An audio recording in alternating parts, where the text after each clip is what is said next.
Di pelosok desa terpencil di Jawa Timur, berdiri sebuah pondok pesantren kecil yang nyaris tak terlihat dari jalan utama. Bangunannya tua, dindingnya dari kayu yang mulai lapuk, atapnya sering bocor jika hujan turun. Namanya Pondok Pesantren Nurul Iman, dan pengasuhnya adalah seorang ustaz sederhana bernama Ustaz Rahmat. Ustaz Rahmat bukan siapa-siapa di mata dunia. Ia tidak dikenal, tidak viral, dan tidak pula punya banyak pengikut. Tapi bagi puluhan santri yang belajar di pondok itu, ia adalah cahaya, pemimpin, dan ayah kedua. Setiap pagi, ia bangun lebih awal dari ayam berkokok.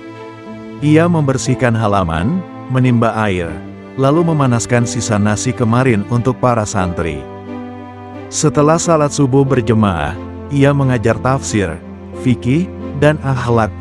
Pondoknya tak punya gaji untuknya. Tak ada bos, tak ada sponsor tetap. Kadang hanya ada satu karung beras sumbangan dari tetangga yang peduli. Suatu hari, salah satu santrinya, Fahri, jatuh sakit. Panas tinggi, menggigil, muntah-muntah. Ustaz Rahmat panik. Ia tidak punya uang untuk membawanya ke puskesmas. Ia menjual sepedanya, satu-satunya alat demi membawa Fahri berobat. Temannya berkata, "Rahmat, kau ini terlalu baik. Mereka bukan anakmu." Tapi Ustaz Rahmat hanya tersenyum. "Anak kandung atau bukan, mereka ini amanah. Kalau aku menyerah, siapa yang akan?" Beberapa bulan kemudian, datang surat dari pemilik lahan pondok. Tanah itu harus dikosongkan karena akan dijual. Air mata Ustaz Rahmat jatuh membaca surat itu. Ia salat malam sambil berbisik dalam sujud, "Ya Allah, jika ini ujianmu, aku rida. Tapi jangan ambil tempat anak-anak ini belajar mengenalmu." Beberapa hari setelahnya, saat ia hampir menyerah, datanglah seorang pria dengan mobil tua ke pondok. Namanya Pak Dimas, seorang pengusaha yang dulu pernah menjadi santri di tempat lain, dan mendengar cerita tentang Nurul Iman dari seorang relawan. Pak Dimas menangis melihat keadaan pondok.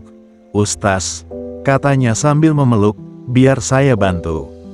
Allah menggerakkan hati saya datang ke sini." 5 tahun kemudian, Pondok Nurul Iman berdiri lebih kokoh. Sudah ada bangunan permanen, dapur umum, air bersih, bahkan ada perpustakaan kecil.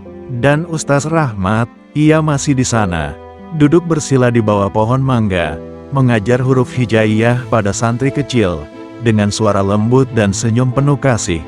Ketika ditanya oleh wartawan, ia menjawab, "Karena saya tidak sendiri. Ada Allah.